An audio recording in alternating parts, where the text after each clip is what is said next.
Hello दोस्तों, आप सभी लोगों का C S A biology concept YouTube channel में स्वागत है। आज हम लोग बायोकेमिस्ट्री शुरू करने जा रहे हैं, जिसमें बायोकेमिस्ट्री में हम कार्बोहाइड्रेट पढ़ेंगे।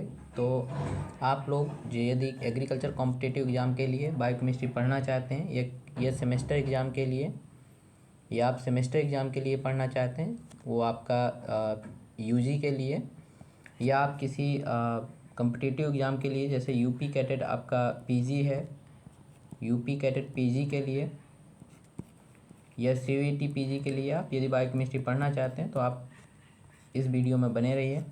और आज हम लोग कार्बोहाइड्रेट डिस्कस करेंगे, जिसमें हम देखेंगे कार्बोहाइड्रेट का इंट्रोडक्शन, क्लासिफिकेशन उसका, एंड कार्बोहाइड्रेट में मोनोसेकेराइड आज डिटेल में डिस्कस करेंगे एंड ओलिगोसेकेराइड। इसके अलावा अगर नेक्स्ट वीडियो में हम पॉलीसेकेराइड के बारे में जानेंगे। तो आज इसमें हम देखेंगे मोनोसेकेराइड एंड ओलिगोसेकेराइड और इसका इंट्रोडक्शन, कार्बोहाइड्रेट क्या है, कार्बोहाइड्रेट से हम क्या समझते हैं, ये हम सब कुछ देखेंगे। जो भी मेरी वीडियो में फ़र्स्ट टाइम विजिट कर रहा हो, फर्स्ट टाइम देख रहा हो, तो वो चैनल को सब्सक्राइब ज़रूर कर ले। और आपकी जो ग्रुप लिंक है, टेलीग्राम ग्रुप लिंक, जिसमें पीडीएफ नोट्स आते रहते हैं, तो आप यदि टेलीग्राम ग्रुप से जुड़ना चाहते हैं तो आप इस लिंक में जाकर ऐड हो जाएं। और ये आपको लिंक वीडियो के डिस्क्रिप्शन में मिल जाएगी, वहाँ से आप टेलीग्राम ग्रुप में ऐड हो सकते हैं। चलिए चलते हैं अपने टॉपिक की ओर। तो इसका जो इंट्रोडक्शन है, देखते हैं कार्बोहाइड्रेट क्या है। कार्बोहाइड्रेट मीन्स क्या होता है। कार्बोहाइड्रेट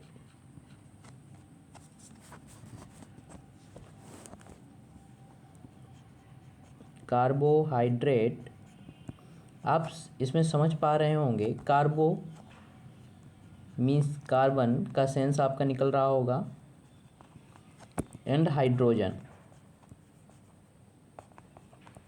पहले के जो साइंटिस्ट थे, तो पहले इसकी जो डिफिनीशन थी वो इसे मीन्स समझा जाता था हाइड्रेट ऑफ कार्बन। क्या समझा जाता था, इसका मतलब समझा जाता था हाइड्रेट्स ऑफ कार्बन, जिसमें कार्बन और हाइड्रोजन का जो रेशियो होगा वो यदि है तो हमारा कार्बोहाइड्रेट होगा, लेकिन ऐसा नहीं था। तो इसके बाद कई साइंटिस्ट के द्वारा ये बताया गया कि जो carbon and hydrogen and oxygen का जो रेशियो है वो एक फार्मूले के द्वारा, जैसे आप देखते हैं CnH2nOn, मतलब 1:2:1 का यदि रेशियो है तीनों का, तो उसे हम कार्बोहाइड्रेट कहेंगे। इसका यदि कार्बोहाइड्रेट में उन्होंने बताया यदि CHO का जो अनुपात है वो 1:1 का अनुपात है, तो उसे हम कार्बोहाइड्रेट कहेंगे। लेकिन फिर भी यदि आप देखेंगे, यदि आप N के स्थान पे 1 रखते हैं तो ये आपका आ जाता है HCHO। जैसे आप देखेंगे CH2O आ जाएगा यदि N के स्थान पे आपने 1 रखा। तो HCHO है, जो ये क्या है, आपका फॉर्मिक एसिड है, ये आपका कार्बोहाइड्रेट नहीं है। तो इस जो फंडामेंटल फार्मूला था, इसके हिसाब से आपका N का मान यदि आप फिर भी 2 रखते हैं तो आपका आएगा C2H4O2, जो ये आपका फार्मूला है एसिटिक एसिड का। क्या है ये, एसिटिक एसिड। ये भी आपका कार्बोहाइड्रेट नहीं है। इस हिसाब से ये जो डिफिनीशन थी वो सही साबित नहीं हो पा रही थी, क्योंकि जो एसिटिक एसिड का जो फार्मूला होता है, यदि आप ऐसे लिखते हैं इसे थोड़ा ब्रॉड में, CH3COOH, तो आप यदि काउंट करेंगे तो आपका ये फार्मूला निकल कर आएगा। ऐसे आप जब N बराबर 3 रखेंगे, क्या 3, तो आपका होगा C3H6 एंड O3। तो ये जो आपका फार्मूला होगा ये लैक्टिक एसिड का होगा। किसका होगा, लैक्टिक एसिड का। तो इस प्रकार हमेशा ये देखा जाता था कि आपका जो इस परिभाषा के अकॉर्डिंग ये देख रहे थे कि जो N बराबर यदि 3 कार्बन जिसमें हैं, उसके हिसाब से जिसमें 1 हो, 2 हो, 3 कार्बन हो, वहाँ तक हमारा कोई कार्बोहाइड्रेट नहीं बन पा रहा था। वो एक एसिड में एसिड का फार्मूला वहाँ पे मिल रहा था, इसलिए ये थोड़ा जो डिफिनीशन थी वो अधूरी थी। फिर साइंटिस्ट जो आए उन्होंने इसे कार्बोहाइड्रेट को बताया कि जिसमें भी आपका एल्डिहाइड ग्रुप, कौन सा ग्रुप, एल्डिहाइड ग्रुप आप जानते होंगे CHO, aldehyde group and ketone group, कौन सा ग्रुप, कीटोन ग्रुप, जिसमें कौन सा वो होगा, कीटोन ग्रुप होगा। आप अच्छे से जानते होंगे ये जो ग्रुप होता है कीटोन होता है, डबल बॉन्ड हो, ठीक है। तो आपका यहाँ पे कीटोन ग्रुप होगा, जिस स्ट्रक्चर में कीटोन होगा और एल्डिहाइड, इनमें से कोई यदि एक ग्रुप है और उसमें कार्बन, हाइड्रोजन, ऑक्सीजन ये तीन उपस्थित हैं तो उसे हम कहेंगे कार्बोहाइड्रेट। जैसे आप देखते होंगे आप हेक्सोज शुगर जितनी हैं उन्हें उठा लीजिए, डाइसेकेराइड, मोनोसेकेराइड, ये सब आपके कार्बोहाइड्रेट हैं। तो मतलब कहने का आपका जिसमें एल्डिहाइड ग्रुप होगा या आपका कीटोन ग्रुप होगा और उसमें CHO का रेशियो पाया जाएगा, वो हमारा क्या होगा, कार्बोहाइड्रेट होगा। आप ये समझ गए होंगे कि वो एक अधूरी परिभाषा थी, लेकिन फिर भी इसका फंडामेंटल जो फार्मूला होगा आपका, जो आपका फार्मूला है वो है CnH2nOn। बस आपको याद में रखना है कि इसमें जो n का है वो आपको मोर देन 3 रखना है। क्या रखना है, मोर देन 3। तो आपका क्या निर्माण होगा, इस सूत्र से क्या आएगा, कार्बोहाइड्रेट बन के आएगा। अब बात आती है कि कार्बोहाइड्रेट जो है वो कितने प्रकार का होता है, कार्बोहाइड्रेट का क्लासिफिकेशन कैसे हम करते हैं। तो यदि हम कार्बोहाइड्रेट का क्लासिफिकेशन देखें, इसे रफ के कर ले रहे हैं, जो अगर हम कार्बोहाइड्रेट का क्लासिफिकेशन देखें तो कार्बोहाइड्रेट का क्लासिफिकेशन हम एक होता है टेस्ट के अनुसार, बेस्ड ऑन टेस्ट,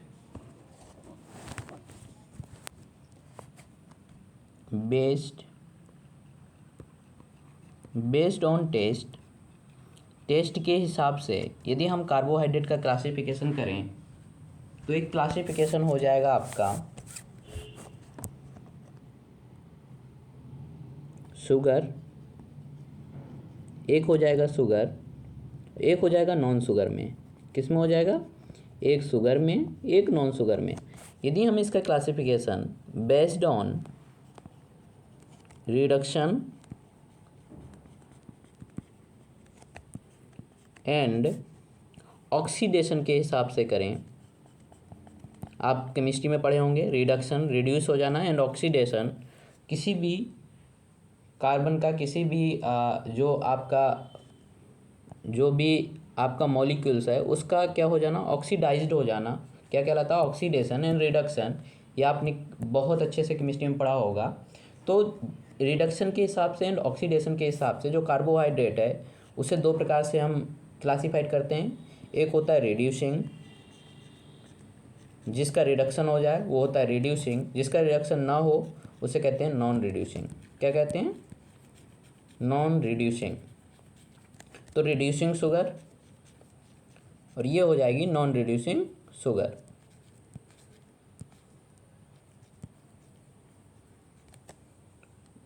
तो आपका based on test and based on reduction and oxidation. तो हम पढ़ते हैं बेस्ड ऑन टेस्ट के हिसाब से पढ़ लेते हैं कि शुगर क्या है, नॉन शुगर क्या है। जो क्या होगा, sugar based on test, sugar मतलब ये, इसमें क्या होगा, स्वाद होगा, टेस्ट होगा, स्वीटनेस, टेस्ट होगा मतलब कहने का, इसमें टेस्ट लेस होगा। क्या होगा, ये टेस्ट लेस होगा, नॉन शुगर। तो हम बेस्ड ऑन टेस्ट पढ़ते हैं। तो क्लासिफिकेशन ऑफ कार्बोहाइड्रेट में on the based on test, एक होता है शुगर, एक होता है नॉन शुगर।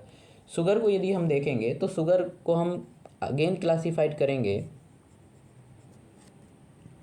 शुगर को हम क्लासीफाई करते हैं, एक आपका करते हैं किस में, मोनोसेकेराइड में, मोनोसेकेराइड मैं आपको अभी बताऊंगा ये क्या होता है। और सेकेंड आपका करते हैं ओलिगोसेकेराइड। क्या करते हैं, ओलिगोसेकेराइड। पहला आपका मोनोसेकेराइड, सेकेंड है आपका ओलिगोसेकेराइड।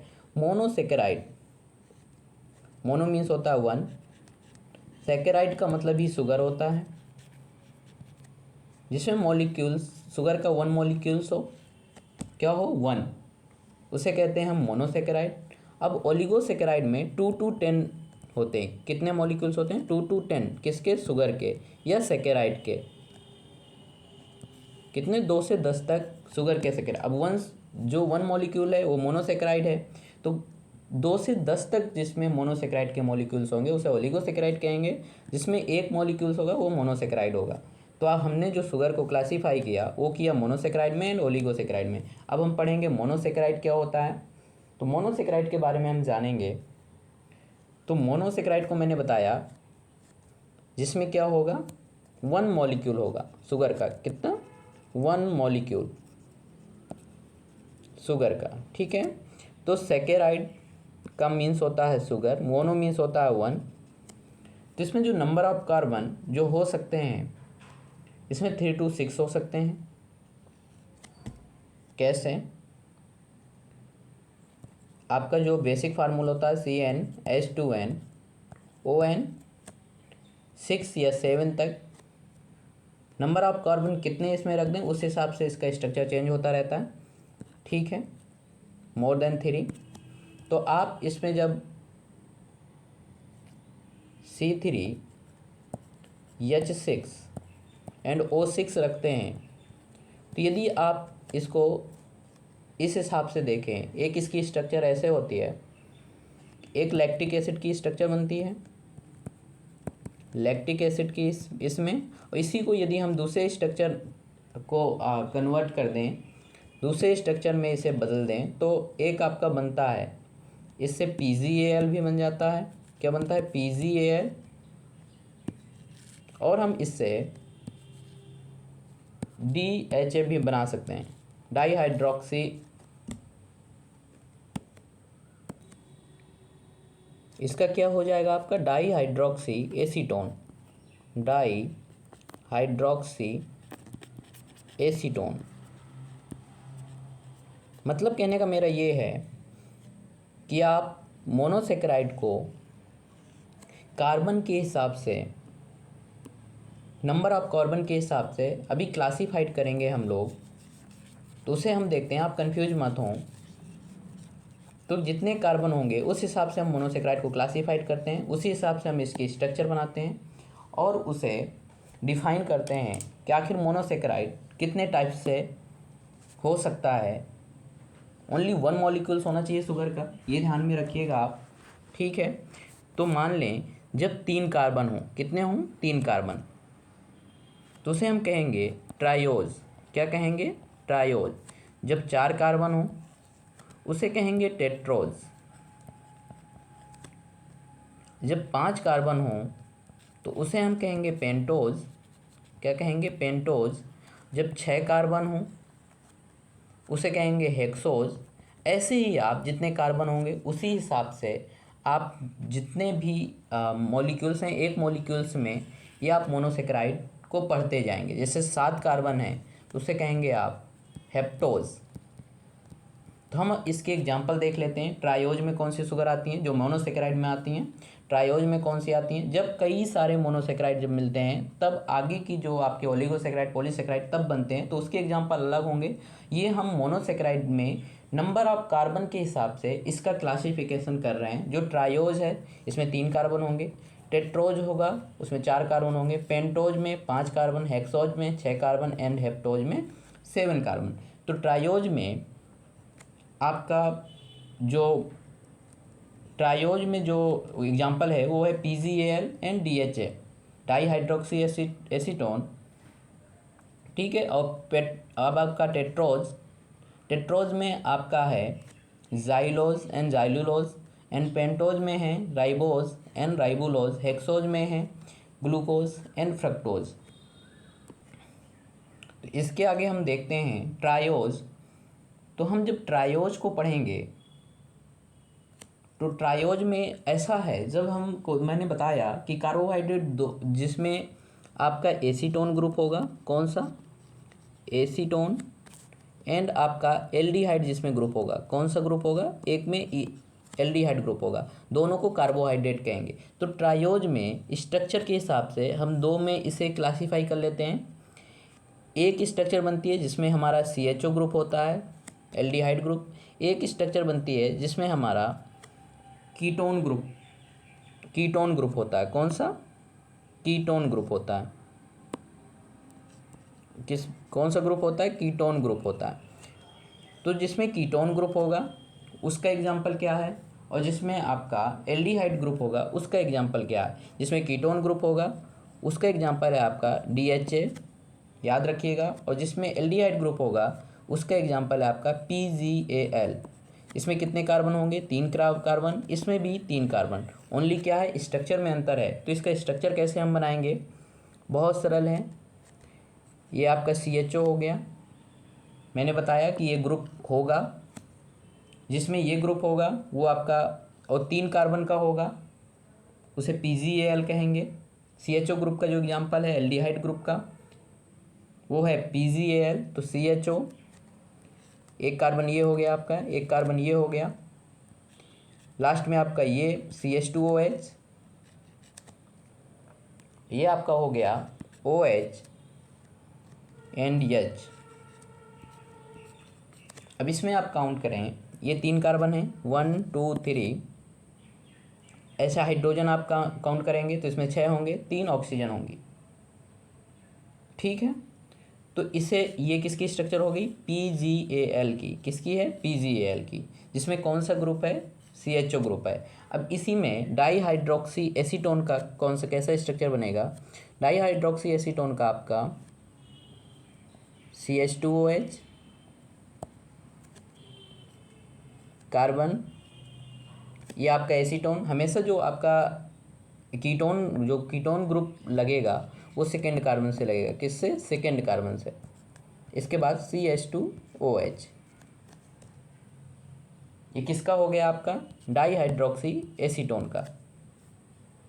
तो आप ध्यान में रखिएगा, ट्रायोज के जब एल्डिहाइड ग्रुप उसमें होगा, एल्डिहाइड ट्रायोज जो एल्डिहाइड ग्रुप का होगा तो उसमें PGAL एग्जाम्पल है, और यदि आपका कीटोन ग्रुप होगा तो उसका डाईहाइड्रोक्सी एसीटोन। मतलब आप ये याद रख सकते हैं कि डाईहाइड्रोक्सी एसीटोन में कीटोन ग्रुप होता है एंड PGAL में एल्डिहाइड ग्रुप होता है। सीधा सा आप इतना याद रखिएगा। इसके बाद आते हैं हम टेट्रोज में। टेट्रोज में कितने कार्बन होंगे आपके? ये हम क्या पढ़ रहे हैं? मोनोसेकेराइड पढ़ रहे हैं, ध्यान रखिएगा। कितने कार्बन होंगे? 4 कार्बन होंगे। अब इसमें भी जो टेट्रोज शुगर होगी, कौन सी टेट्रोज शुगर होगी? 4 कार्बन की, जिसमें कौन सा ग्रुप होगा? CHO।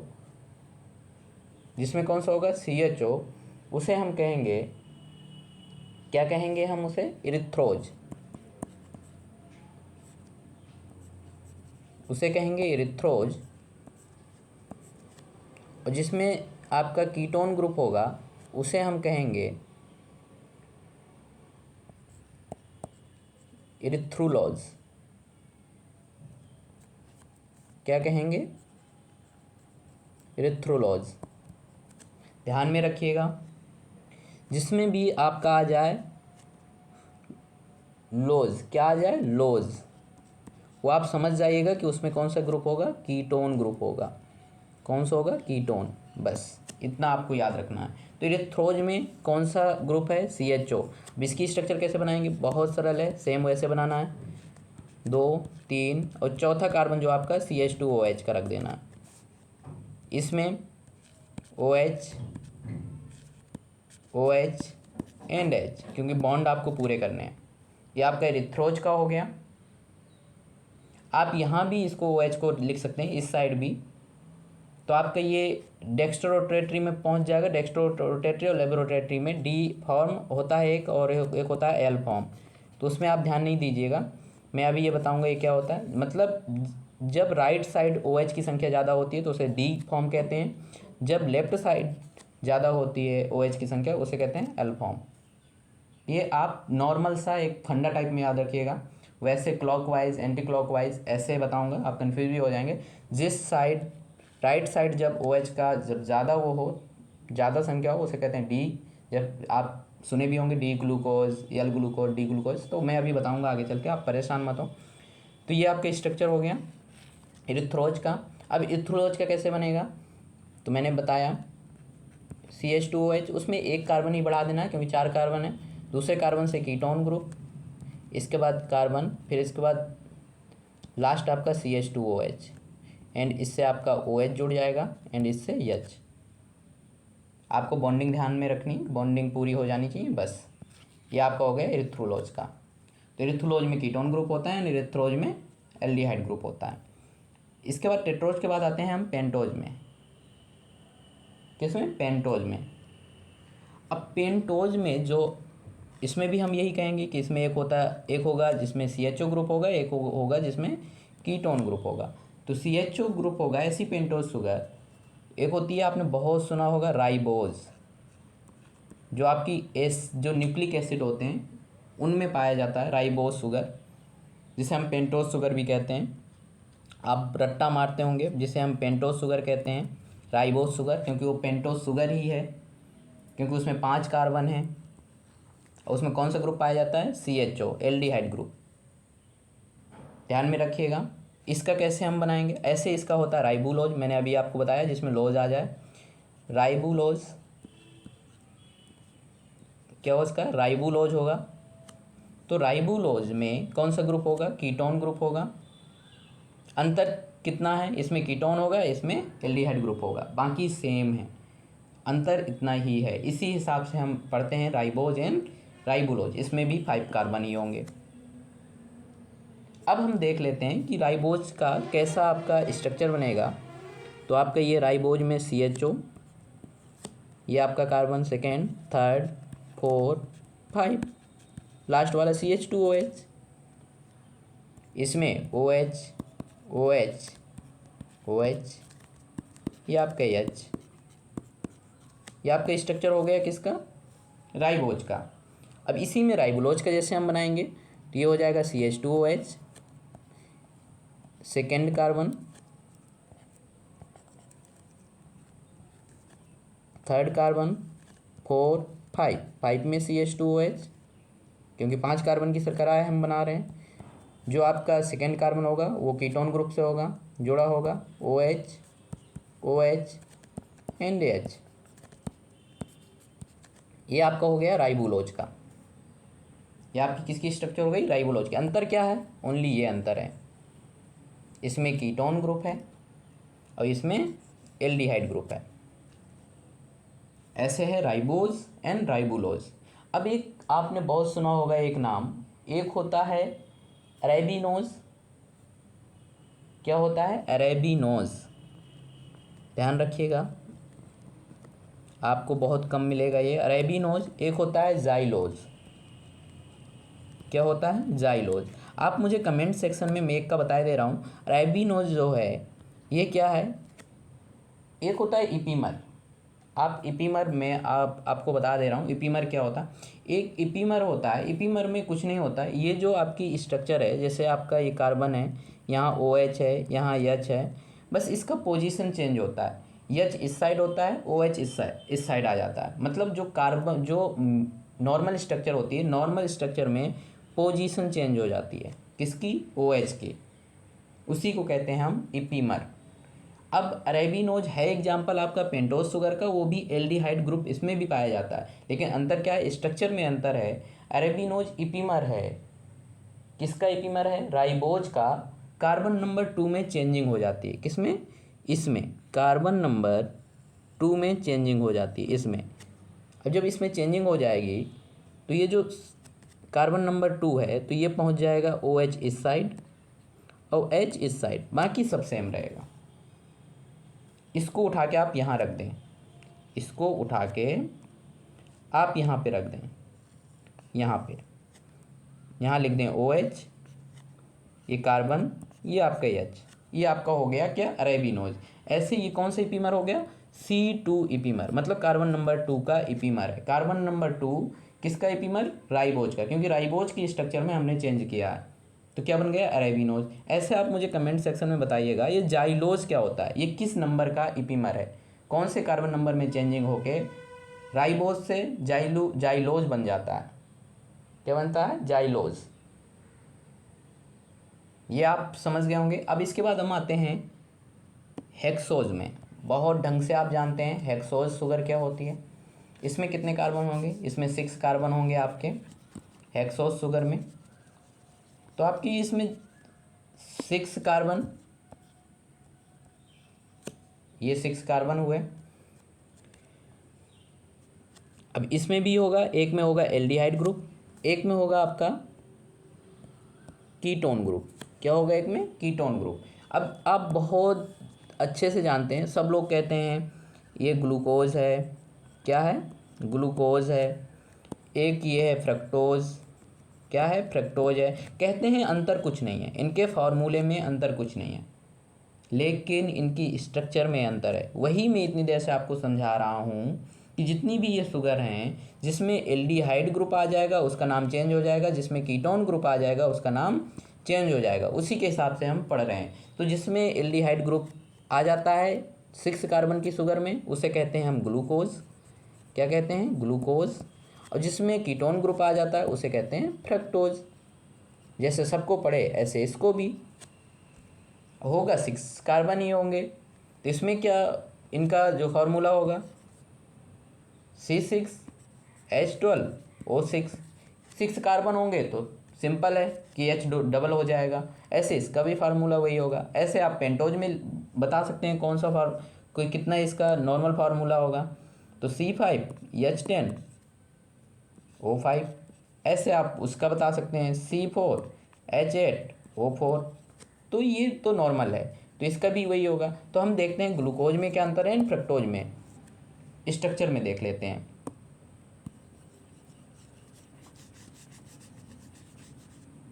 तो आप इस स्ट्रक्चर को जब देखेंगे, मैंने आपको बताया कि ग्लूकोज में कौन सा होता है,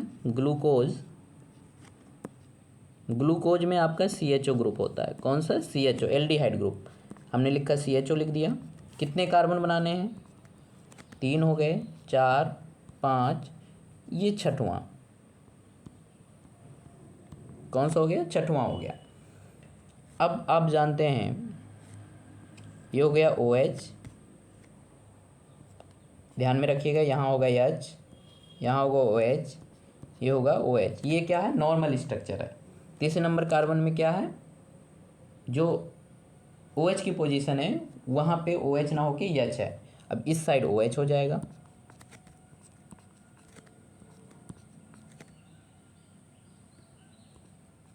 ये हो गया आपका ग्लूकोज, ये ग्लूकोज की नॉर्मल है। अब इसी तरह हम बना लेते हैं फ्रक्टोज की। तो आप जानते हैं CH2OH, जैसे सब स्ट्रक्चर बनाए ऐसे ही बनाना है आपको। 1 कार्बन, 2, 3, 4, 5 हो गए, 1, 2, 3, 4, 5, तो ये 6, छठवें में CH2OH। इसके बाद मैंने बताया कि सेकेंड कार्बन से क्या कौन सा ग्रुप जोड़ना है, कीटोन ग्रुप। ये डबल बॉन्ड O होता है, ठीक है, जो कार्बन से जुड़ता है उसे कहते हैं, इसको क्या कहते हैं, कीटोन ग्रुप। इसे कहते हैं कीटोन, इसे कहते हैं एल्डिहाइड, जो आपको मैंने बताया। इसमें कार्बन नंबर जो आपका थर्ड है, देख लें आप, 1, 2, 3, थर्ड में क्या है, H, ये OH, बस बाकी में वही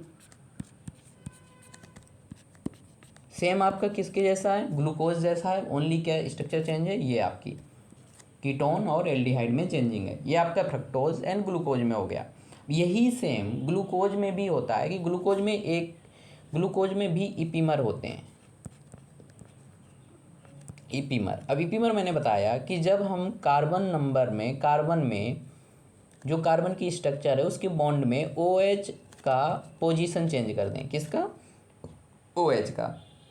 अब कौन से कार्बन नंबर में हम OH की पोजीशन चेंज कर रहे हैं, यदि हमने फर्स्ट का किया तो उसे कहते हैं कार्बन नंबर 1 का इपीमर। यदि हमने सेकेंड का किया तो उसे कहते हैं सेकेंड कार्बन का इपीमर। ऐसे ग्लूकोज में हमारे 4 नंबर के, किसके, 4 नंबर के कार्बन में OH की पोजीशन चेंज कर दें तो कुछ दूसरा बन जाता है। और यदि दूसरे नंबर के कार्बन में OH की पोजीशन चेंज कर दें तो कुछ दूसरा बन जाता है, उसका नाम चेंज होके कुछ दूसरी, मतलब शुगर बन जाती है, कोई दूसरी हेक्सोस शुगर 6 कार्बन की शुगर बन जाती है। कौन सी शुगर है ये देख लेते हैं। इसमें आपका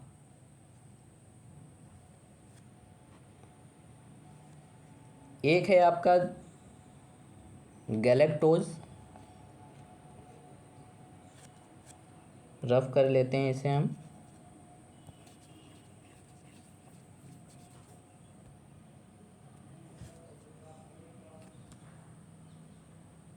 एक है आपका गैलेक्टोज,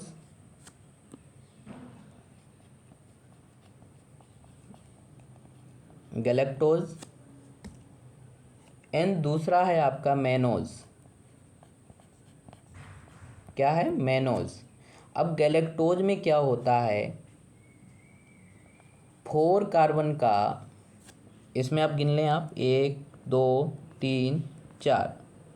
अगर चौथे नंबर कार्बन की हम स्ट्रक्चर को चेंज कर दें, अब चौथे नंबर के कार्बन के स्ट्रक्चर को क्या कर दें, ये कार्बन है, यहाँ OH था तो यहाँ H कर दें और यहाँ OH कर दें, हमने उल्टा कर दिया। बस इसी को हम पुट कर दें इस स्ट्रक्चर में, तो हमारा क्या हो जाएगा, इसे हम कहेंगे गैलेक्टोज। क्या कहेंगे? गैलेक्टोज। और यदि हम नॉर्मल ग्लूकोज के स्ट्रक्चर में, ये हमारा नॉर्मल ग्लूकोज का स्ट्रक्चर है, इसके ग्लूकोज के नॉर्मल स्ट्रक्चर में यदि हम ओनली दूसरे नंबर के कार्बन में चेंज कर दें, क्या कर दें, दूसरे नंबर के कार्बन में हम ये चेंज कर दें, तो ये हमारा क्या हो जाएगा, तो ये हमारा बन जाएगा मैनोज। तो इसे कहेंगे, कौन सा कहेंगे, सेकेंड कार्बन का इपीमर, इसे कहेंगे 4 कार्बन का इपीमर। 4 कार्बन का इपीमर ग्लूकोज का कौन सा होता है, गैलेक्टोज, एंड सेकेंड कार्बन का इपीमर ग्लूकोज का कौन सा होता है, मैनोज। ये याद में रखिएगा। इपीमर किसे कहते हैं, इपीमर क्या कहते हैं, इपीमर किसे कहते हैं, किसमें चेंज करना है, OH की पोजीशन का, किसको चेंज करना है, changing in the normal structure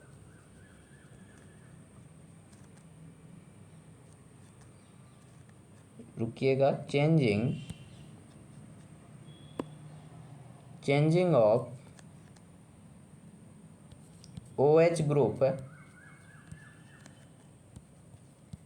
in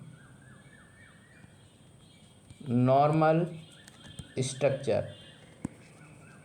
किस में चेंज करना है, नॉर्मल स्ट्रक्चर में यदि आप OH ग्रुप को क्या कर दें, चेंज कर दें, उसे हम क्या कहेंगे, इपीमर कहेंगे।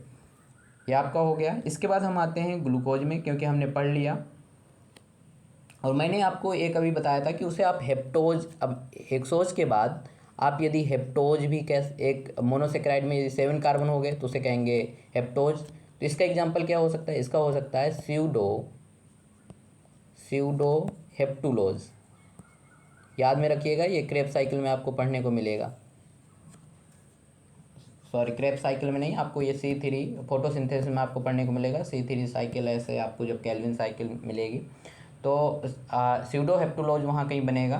तो आपको फोटोसिंथेसिस जब मैं डिस्कस करूँगा तो उसमें बताऊँगा। तो आप इतना याद रखिएगा कि हेप्टोज शुगर में 7 कार्बन की एक शुगर होती है, स्यूडो हेप्टुलोज। अब आते हैं ग्लूकोज में। ग्लूकोज क्या है, ग्लूकोज एक 6 कार्बन की शर्करा है। कौन सी है, 6 कार्बन की, मोनोसेकेराइड है। कैसी है, मोनोसेकेराइड है। फॉर्मूला क्या होता है इसका, मैंने अभी आपको समझाया, C6H12O6। स्ट्रक्चर आप लोगों को बताया मैंने, स्ट्रक्चर आप बना लेंगे। इसके बाद इसको किन किन नामों से जानते हैं, आल्सो नोन एज, किन किन नामों से इनको अदर नेम से जानते हैं। तो आप पहला इसका आप नाम बहुत अच्छे सुने होंगे, ब्लड शुगर।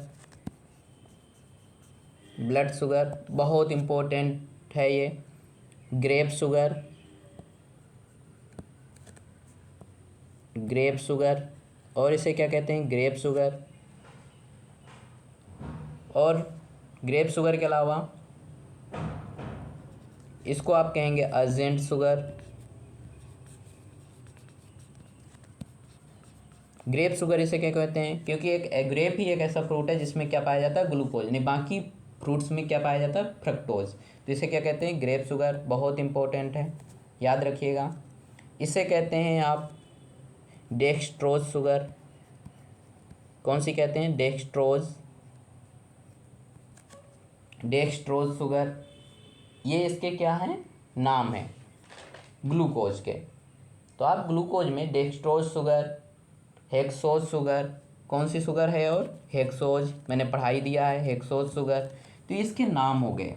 आप ग्लूकोज में क्या क्या है, मोनोसेकेराइड है, 6 कार्बन सेकेराइड है, इसमें 6 कार्बन पाए जाते हैं। इसके बाद आपका इसका फॉर्मूला ये है, स्ट्रक्चर आप बना लेंगे, आल्सो नोन एज, इसे कौन कौन से नामों से जानते हैं। इसका मेल्टिंग पॉइंट कितना होता है, जो मेल्टिंग पॉइंट है, इसका मेल्टिंग पॉइंट होता है आपका 86 डिग्री सी। कितना होता है, 86 डिग्री सी। आप जानते होंगे डायबिटीज़ जिन्हें हो जाती है उनकी क्या शुगर की मात्रा बढ़ जाती है, जिनको क्या हो जाती है, डायबिटीज़ हो जाती है। आप जानते होंगे बहुत अच्छे से, डायबिटीज़ जो पेशेंट होते हैं तो उनकी शुगर की मात्रा बढ़ जाती है। तो आपसे यदि पूछ लिया जाए कि उनकी ब्लड में ग्लूकोज की मात्रा कितनी हो जाती है, तो 0.3%। कितनी हो जाती है, 0.3%। एंड उनकी यूरिन में 8 से 10%, यूरिन में 8 से 10% ग्लूकोज का अमाउंट हो जाता है, इसलिए उन्हें क्या हो जाता है, डायबिटीज़। तो आपने ग्लूकोज को देख लिया। इसके बाद आते हैं फ्रक्टोज में। फ्रक्टोज को आप जानते हैं किस में पाई जाती है, फ्रूट में। किस में, फ्रूट में, इसलिए इसे क्या क्या कहते हैं, फ्रूट शुगर। क्या कहते हैं, फ्रूट शुगर। ये सबसे ज़्यादा स्वीट शुगर है, क्या है, स्वीट शुगर, बहुत अच्छे से आप जानते होंगे स्वीट शुगर। इसका एक दूसरा नाम है लेवुलोज शुगर, लेवुलोज शुगर।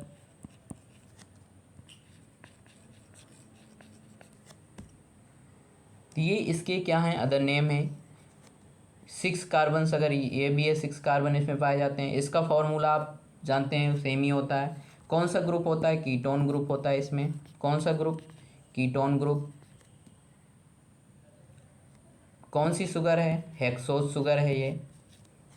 हेक्सोज शुगर में कोई पूछे तो कीटोन ग्रुप जिसमें पाया जाता है उस टाइप की ये शुगर है।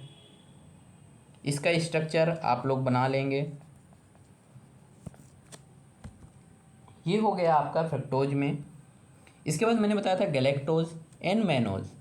मैंने बताया था गैलेक्टोज एंड मैनोज। तो आप गैलेक्टोज में बहुत सिंपल है, 4 कार्बन, ये इपीमर है, इपीमर ऑफ ग्लूकोज। किसका, ग्लूकोज का। स्ट्रक्चर कैसे बनेगी, CHO 1 2 3 4 5 6। अब इसमें हमें किसका इपीमर है, 4 कार्बन का, चौथे कार्बन का। तो 1 2 3 4। तो इस कार्बन में हमें क्या करना है, ये H ये OH उल्टा कर देना है। बाकी में जैसी स्ट्रक्चर है, जैसे यहाँ होता है हमारा OH, यहाँ H तीसरे कार्बन में, यहाँ H, यहाँ OH, यहाँ OH, यहाँ H, बाकी सब सेम रहेगा। ये हो गया आपका गैलेक्टोज का स्ट्रक्चर। ये ऐसे ये होता है सेकेंड कार्बन का इपीमर। इसमें क्या हो जाएगा, ये CHO, second carbon इपीमर of glucose. किसका, ग्लूकोज का। तो ग्लूकोज की हम स्ट्रक्चर ये बना ले रहे हैं, 3 4 5, और ये आपका छठवां CH2OH। अब इसमें सेकेंड कार्बन का, तो सेकेंड कार्बन में यहाँ था OH था, तो हम H कर देंगे और ये OH कर देंगे, पोजीशन चेंज कर दिए। बाकी का सेम रहेगा, बाकी का क्या रहेगा, सेम रहेगा। ये आपका हो गया मैनोज की स्ट्रक्चर। तो गैलेक्टोज एंड मैनोज अंतर समझ लिए, नाम क्यों चेंज हुआ है, क्योंकि उनकी पोजीशन चेंज हुई OH की, बस इसके अलावा कुछ नहीं हुआ। इसके बाद हम आते हैं ओलिगोसेकेराइड में। मैंने बताया था ओलिगोसेकेराइड क्या होता है। ओलिगोसेकेराइड हम उसे कहते हैं जब 2 मोनोसेकेराइड मिल जाएं और वो कुछ नई शुगर बना लें, कोई नई शुगर बना लें। कितनी, 2 कौन सी शुगर मिलनी है, 2 मोनोसेकेराइड। मोनोसेकेराइड में आपने एग्जाम्पल पढ़े हैं, ग्लूकोज, फ्रक्टोज, जाइलोज, जाइलूरोज, राइबोज, ये कोई भी शुगर आके ये क्या हो मिल जाएं, दो शुगर मिल जाएं, ग्लूकोज ग्लूकोज मिल जाएं, फ्रक्टोज फ्रक्टोज मिल जाएं, ऐसी कोई भी मोनोसेकेराइड की शुगर दो मोनोसेकेराइड मिलके कोई भी शुगर बनाती हैं, उसे हम कहते हैं ओलिगोसेकेराइड। अब ये लिमिट है, लिमिट नहीं, 2 से 10 तक कितनी मिल जाए, 2 से 10 तक, 2 मिल रही हैं तो भी आप ओलिगोसेकेराइड कहेंगे, 10 मिल रही हैं तो भी ओलिगोसेकेराइड कहेंगे। यदि मोर देन 10 हो गई तो उसे हम, अगर मोर देन 10 मोनोसेकेराइड मिलके कोई शुगर बना रही हैं तो उसे हम कहेंगे पॉलीसेकेराइड। तो 2 से 10 तक यदि कोई मोनोसेकेराइड के जो मोनोमर्स हैं या मोनोसेकेराइड के जो मॉलिक्यूल्स हैं वो यदि मिलके बना रहे हैं, कोई शुगर बना रहे हैं, क्या शुगर, तो उसे हम कहेंगे ओलिगोसेकेराइड। ये आपको समझ में आ गया होगा। इसके बाद आप समझिएगा कि ओलिगोसेकेराइड जब दो मोनोसेकेराइड मिलेंगे, क्या दो मोनोसेकेराइड, तो उसे कहेंगे डाइसेकेराइड। क्या कहेंगे, डाइसेकेराइड। डाई मीन्स होता है दो, सेकेराइड मीन्स शुगर। जब दो शुगर मिल जाए, ठीक है, वो हो जाएगी डाइसेकेराइड। और जब तीन मोनोसेकेराइड मिल जाएं, तीन, तो उसे कहेंगे ट्राइसेकेराइड। जब 4 मोनोसेकेराइड मिल जाएं उन्हें कहते हैं टेट्रासेकेराइड। ऐसे आप 10 तक कह सकते हैं, पेंटासेकेराइड, हेक्सासेकेराइड, ये सब बोल सकते हैं। तो डाइसेकेराइड, ट्राइसेकेराइड, टेट्रासेकेराइड हम इनको पढ़ेंगे। तो डाइसेकेराइड क्या होता है, अब आप कन्फ्यूज मत होइएगा, ट्राइयोज, टेट्रोज, इनसे कन्फ्यूजन नहीं, क्योंकि टेट्रोज में हम पढ़ते हैं कार्बन। क्या पढ़ते हैं, कार्बन, कि जिसमें 3 कार्बन हो, जिसमें 4 कार्बन हो। इसमें हम कार्बन नहीं, इसमें मॉलिक्यूल, किसका मॉलिक्यूल, मोनोसेकेराइड का पूरा पूरा मॉलिक्यूल। ये मतलब ये शुगर ही आके जब 2 2 4 4 मिल जाए उससे हम कहने लगते हैं ओलिगोसेकेराइड में। समझ गए होंगे आप। तो हम आते हैं डाइसेकेराइड में। डाइसेकेराइड में मैंने बताया 2 मोनोसेकेराइड मिलेंगी। क्या, 2 मोनोसेकेराइड आपकी मिल जाएंगी और बनाएंगी डाइसेकेराइड। 2 मोनोसेकेराइड कुछ भी हो सकती हैं, वो 4 कार्बन की भी हो सकती हैं, 5 कार्बन की, 6 कार्बन, कोई भी हो सकती हैं। मान ले आप 6 कार्बन की जो ग्लूकोज है, क्या है, ग्लूकोज, 2 ग्लूकोज को आप मिला दें, कुछ बनना चाहिए, ग्लूकोज प्लस गलेक्टोज को मिला दें, ये दोनों मोनोसेकेराइड हैं, इनको मिला दें, ग्लूकोज फ्रक्टोज को मिला दें, कुछ बनना चाहिए। ऐसे ही आपकी जो दोनों से मिलकर जो बनती हैं इन्हें कहते हैं डाइसेकेराइड। तो क्या होता है, कंसिस्ट ऑफ 2 मोनोसेकेराइड। इसके एग्जाम्पल हैं सुक्रोज, लैक्टोज, माल्टोज। ये अभी हम पढ़ेंगे, रिड्यूसिंग एंड नॉन रिड्यूसिंग, इसे आप इग्नोर कर दें। रिड्यूसिंग शुगर क्या होती है, नॉन रिड्यूसिंग, ये क्लासिफिकेशन मैंने अभी शुरुआत में, अभी ये हमारा क्लासिफिकेशन टेस्ट के अकॉर्डिंग चल रहा है, इसको हम बताएंगे वो रिडक्शन और ऑक्सीडेशन के हिसाब से। तो ये टेस्ट के अकॉर्डिंग हमारा था। तो इसमें डाइसेकेराइड में आपका 2 मोनोसेकेराइड मिलके बनाएंगे। तो इसमें एक एग्जांपल है सुक्रोज, लैक्टोज एंड माल्टोज। हम देखते हैं सुक्रोज। तो जो सुक्रोज है, सुक्रोज क्या है, हमारी डाइसेकेराइड है। क्या है, पहली बात, किसका एग्जांपल है, डाइसेकेराइड का। डाइसेकेराइड का है तो 2 मोनोसेकेराइड से मिलके बनेगा, 2 मोनोसेकेराइड से मिलकर बनेगा। अब 2 मोनोसेकेराइड इससे कौन कौन से मोनोसेकेराइड से मिलकर बना होता है, इसमें एक होता है ग्लूकोज और एक होता है फ्रक्टोज। एक क्या होता है, एक होता है ग्लूकोज और एक होता है फ्रक्टोज, ध्यान में रखिएगा। इसके बाद इसका फॉर्मूला क्या होगा, कुछ नहीं है, C6H12O6। ये एक मोनोसेकेराइड का होता है, इसका होता है, इसका भी यही होता है, C6H12O6 होता है या नहीं। दोनों मिलेंगे, इसको H2O, आपका एक मॉलिक्यूल H2O निकल जाएगा।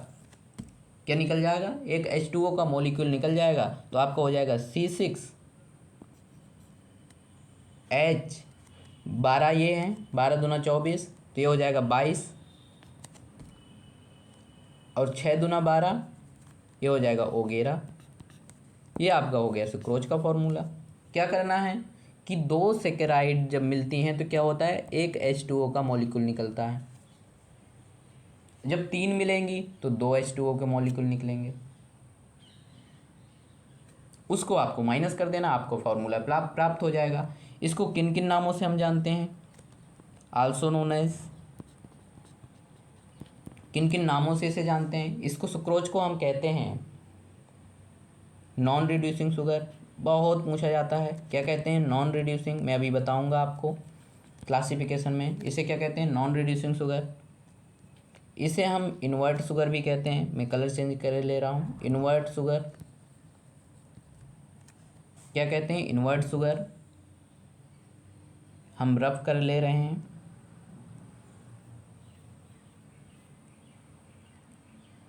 इसे कहते हैं इन्वर्ट शुगर।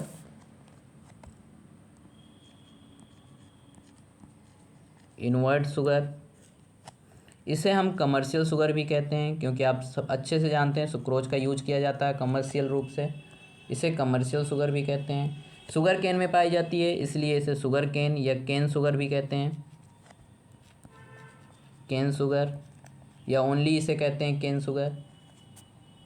इसे बीट शुगर भी कहते हैं। क्या कहते हैं? शुगर बीट में पाई जाती है क्योंकि, तो इसे कहते हैं बीट शुगर। इसे हम टेबल शुगर भी कहते हैं। क्या कहते हैं? Table sugar. तो ये इसके अदर नेम है। ये सभी नेम आप याद रखिएगा, बहुत पूछे जाते हैं। जैसे कि इन्वर्ट शुगर, आप मुझे कमेंट सेक्शन में बताइएगा कि इसे इन्वर्ट शुगर क्यों कहते हैं, इन्वर्ट का मतलब क्या है और इसे इन्वर्ट शुगर क्यों कहा जाता है। तो मैं जान जाऊंगा कि आपको क्या इसके विषय में आप क्या क्या और अच्छे से पढ़े हुए हैं, क्या जानते हैं। तो इसके नाम आप याद कर लीजिएगा। अब आते हैं हम लैक्टोज में। क्या? लैक्टोज। ये क्या है? डाइसेकेराइड है। ये सभी क्या हैं? डाइसेकेराइड हैं। दो मॉलिक्यूल होंगे किसके? मोनोसेकेराइड के। मैंने बताया जब दो मॉलिक्यूल होंगे मोनोसेकेराइड के तो ये दो मॉलिक्यूल से बना होगा। तो लैक्टोज हमारा बना होता है glucose, glucose plus galactose. Glucose और गैलेक्टोज से। ग्लूकोज आप जानते हैं C6H12O6, फार्मूला वही है। इसका भी फार्मूला वही है, C6H12O6। क्या होता है गैलेक्टोज में? बहुत अच्छे से आप लोग जानते हैं गैलेक्टोज में क्या होता है। कौन सा एपीमर है ये?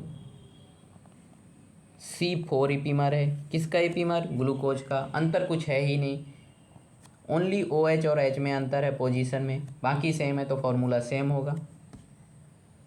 तो ये कौन कौन सी मोनोसेकेराइड से मिलकर बना होता है? Glucose and galactose. कौन? लैक्टोज। अब लैक्टोज का आपने फार्मूला देख लिया। फार्मूला में क्या करना है? H2O माइनस कर देना है, दोनों को मिला के सेम होगा। इसके बाद आपका इसका अदर नेम इसके क्या हैं? इसे हम लो स्वीट शुगर,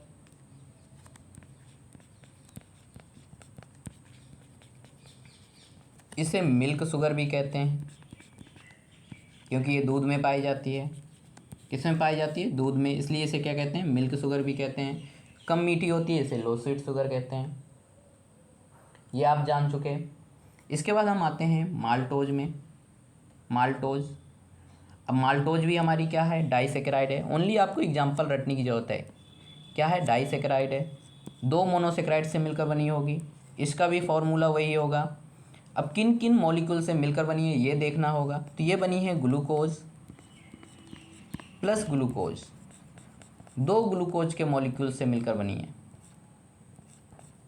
दो ग्लूकोज के मॉलिक्यूल से मिलकर क्या बनता है? माल्टोज।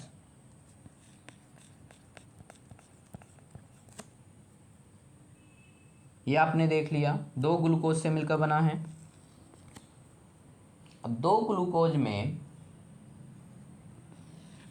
अब ये जो है ये भी मोनोसेकेराइड है, ये भी मोनोसेकेराइड है, तो दो मोनोसेकेराइड से बना हमारा डाइसेकेराइड। डाइसेकेराइड के एग्जांपल है maltose.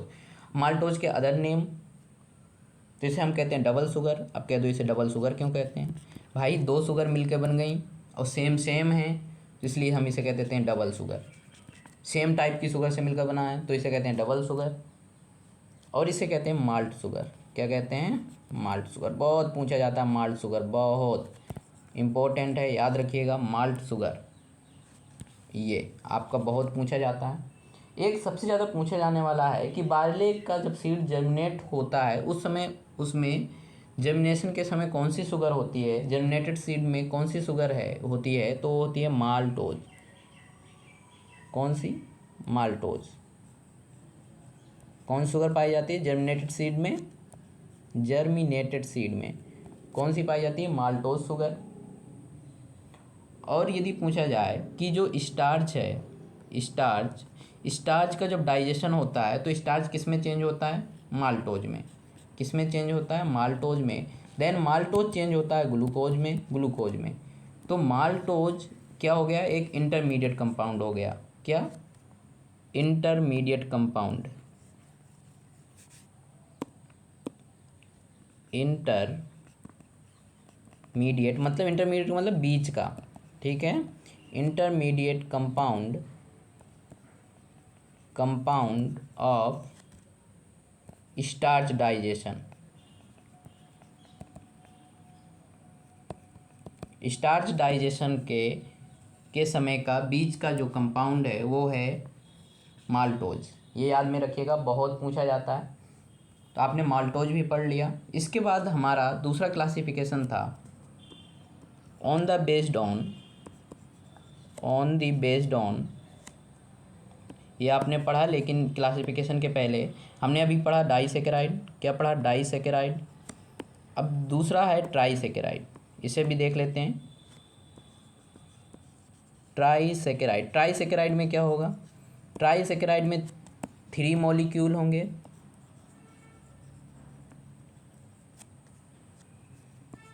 Three molecule of monosaccharide. किसके? मोनोसेकेराइड के कितने मॉलिक्यूल? 3 मॉलिक्यूल। अब 3 होंगे तो इसका एग्जाम्पल है एक रेफिनोज। क्या है? रेफिनोज। ध्यान रखिएगा, आपको एग्जाम्पल ओनली याद रखना है, रेफिनोज। इसका एक एग्जाम्पल है रेफिनोज, जो मिलकर बना है गैलेक्टोज से। गैलेक्टोज 3 मॉलिक्यूल से मिलकर बना होना चाहिए। गैलेक्टोज, ग्लूकोज प्लस फ्रक्टोज हो गए 3 मोनोसेकेराइड हो गए। 3 से मिलकर क्या बना? रेफिनोज। तो किसका एग्जाम्पल हो गया? ट्राइसेकेराइड का। अब आता है चौथा आपका टेट्रासेकेराइड। टेट्रासेकेराइड में क्या होगा? टेट्रासेकेराइड में आपके 4 मॉलिक्यूल होंगे। 4 मॉलिक्यूल होंगे किसके? मोनोसेकेराइड के। इसका एग्जाम्पल क्या है? इसका एग्जाम्पल है आपका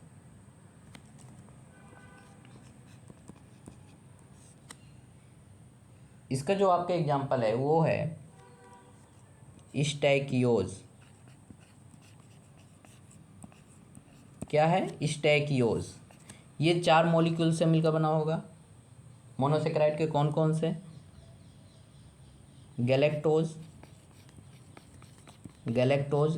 के कितने मॉलिक्यूल होंगे इसमें? 2 molecule plus glucose plus fructose. तो 2 मॉलिक्यूल गैलेक्टोज के, 1 मॉलिक्यूल आपका ग्लूकोज का और 1 मॉलिक्यूल फ्रक्टोज का, हो गए 4 मॉलिक्यूल से मिलकर बन गया क्या? स्टैकियोज। ये आपका हो गया ट्राइसेकेराइड और टेट्रासेकेराइड। अब हम आते हैं जो हमारा था B number, on the based on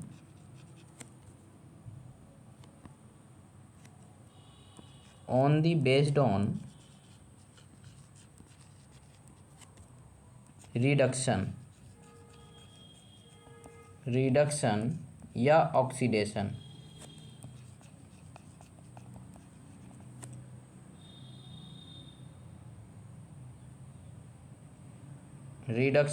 oxidation. तो रिडक्शन या ऑक्सीडेशन के हिसाब से हमारी जो मैंने शुगर बताई थी 2 प्रकार की, एक होगी रिड्यूसिंग शुगर, एक होगी नॉन रिड्यूसिंग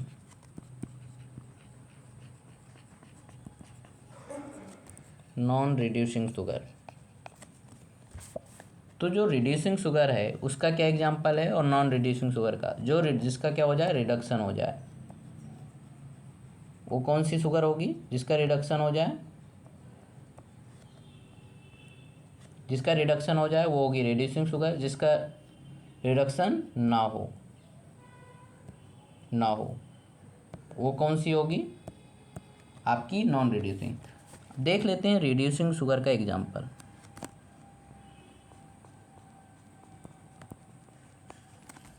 रिड्यूसिंग शुगर में जितनी भी आपकी मोनोसेकेराइड के एग्जांपल हैं, मोनोसेकेराइड, और जितने भी आपकी ओलिगोसेकेराइड हैं, मोनोसेकेराइड, एंड आपकी जितनी भी डाइसेकेराइड हैं, क्या हैं? डाइसेकेराइड, वो सब किस में आते हैं? रिड्यूसिंग शुगर में। बहुत अच्छा है, एकदम कॉन्सेप्ट क्लियर हो जाएगा। बस एक को छोड़ के, किसको? सुक्रोज को छोड़ के। किसको छोड़ देना? सुक्रोज को। सुक्रोज को छोड़ के बाकी सब मोनोसेकेराइड एंड डाइसेकेराइड किस में आती हैं? रिड्यूसिंग में। अब नॉन रिड्यूसिंग के एग्जांपल क्या हैं? नॉन रिड्यूसिंग शुगर जिसका रिडक्शन ना हो उसमें आती है आपकी, एक तो सुक्रोज आ जाएगी, क्योंकि ये जो सुक्रोज है उसको छोड़ के बाकी सब आते हैं। उसको छोड़ के किस में? बाकी रिड्यूसिंग शुगर हैं, जितने भी मोनोसेकेराइड के एग्जांपल हैं और जितने भी डाइसेकेराइड के एग्जांपल हैं। नॉन रिड्यूसिंग शुगर में एक आता है सुक्रोज, और जितनी भी आपकी आती हैं पॉलीसेकेराइड, जितनी भी आपकी पॉलीसेकेराइड का एग्जांपल है। पॉलीसेकेराइड में आपको पढ़ाऊंगा, उसके एग्जांपल जितने भी हैं वो नॉन रिड्यूसिंग शुगर हैं। क्या है? Non reducing sugar. सुक्रोज, और एक याद रखिएगा रेफिनोज, ये क्या है? नॉन रिड्यूसिंग शुगर हैं, रेफिनोज एंड सुक्रोज। तो हमने आज के लेक्चर में आपसे कार्बोहाइड्रेट डिस्कस किया। कार्बोहाइड्रेट में आप मोनोसेकेराइड आज पढ़ लिए हैं, monosaccharide and disaccharide, monosaccharide and oligosaccharide. हमारा ये ख़त्म हो चुका है। नेक्स्ट लेक्चर में हम पॉलीसेकेराइड डिस्कस करेंगे। यदि आपको वीडियो में अच्छा कॉन्सेप्ट और मैटर एंड आपको समझ में अच्छा आया हो तो आप वीडियो को लाइक, शेयर एंड चैनल को सब्सक्राइब ज़रूर करें। धन्यवाद।